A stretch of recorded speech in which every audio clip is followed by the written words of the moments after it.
Hey guys, so quick video about this question. I already did this question. Okay, if you remember, it was a Petri net and we did the alpha miner. But here I'm gonna do the inductive miner on this tree. Okay, so the first I created a DFG. Okay, so just to remember, A, then follow B and then C. So I mark an arrow and then B and whatever followed B, and then the same for C, for D, for E, and then for F. Okay, just for everyone to be on the same page. And then I create this sequence cut and this sequence cut. Okay, because the arrows go only one way. Okay, from A there is only out arrows, and from D there is only in arrows.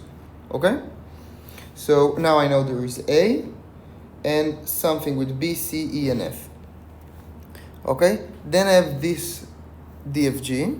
Okay, and I added some side activity just for us to, have the idea, but you don't really have to.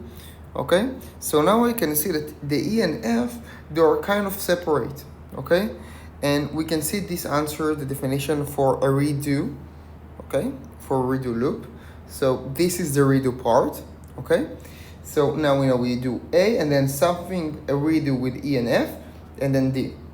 And by the way, it's really easy to see that this is a sequence because you have after E you have to go to F. Okay, so easy to see.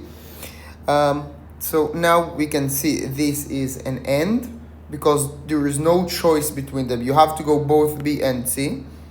Okay, so we go A and then a redo loop between B and C, and then we can, if we want to do the loop, we have to do E and then F.